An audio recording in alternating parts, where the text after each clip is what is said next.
On the rugged coast of Brittany, a lighthouse stood alone, shrouded in permanent fog. Fishermen avoided it, claiming that when the light shone, it didn't guide ships. It lured them. Clément, a marine archaeologist, arrived to study shipwrecks in the area. He had heard the stories but dismissed them as superstition.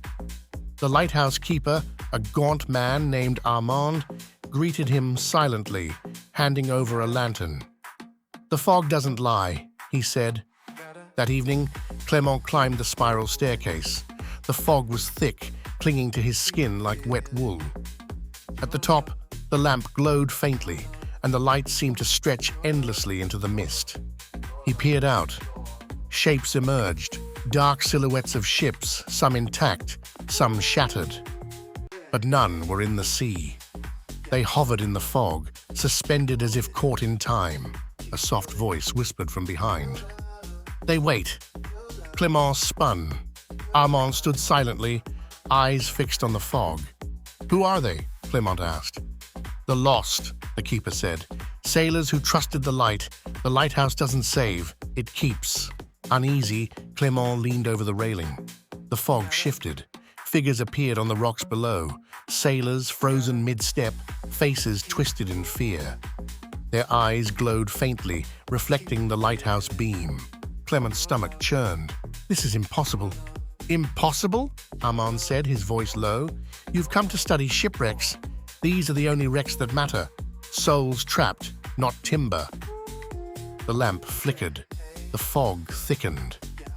Clément noticed movement within the beam, a ship, shimmering silver, cutting through the mist.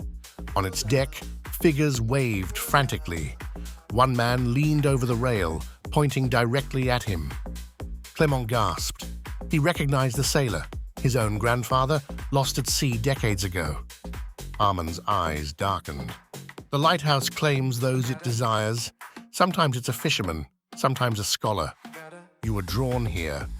"Me? Why?" Clément whispered. "The fog chooses, and the light remembers," Armand said. The beam brightened. The figures on the rocks raised their arms, silent cries echoing in Clément's mind. He felt a tug at his chest, a pull toward the lamp. Panic gripped him. Suddenly, a bell rang, deep, resonant, from the lighthouse itself. Clément's vision blurred. He saw himself on the silver ship, reaching for the railing, eyes wide with terror. Then, he was back at the top of the staircase, heart racing. Armand stood behind him. "Go," he whispered. "Leave before the fog finds you. Once it touches, it never lets go." Clément fled down the stairs, stumbling into the mist. Behind him, the lighthouse glowed unnaturally, the beam slicing through the fog like a blade. Shapes shifted within it, ships, sailors, shadows, all frozen, waiting. He didn't stop running until he reached the village. The lighthouse was gone, swallowed by the mist. Locals told him later it had always been there, but none had seen it shine in decades. Weeks passed, yet Clément couldn't shake the memory.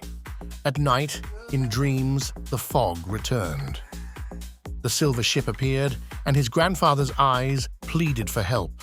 Clément never returned to the coast, yet he kept a small vial of mist taken from the lighthouse grounds, and sometimes, just sometimes, the fog inside seems to move on its own, carrying whispers of sailors who still wait, guided by a light that doesn't save, only remembers.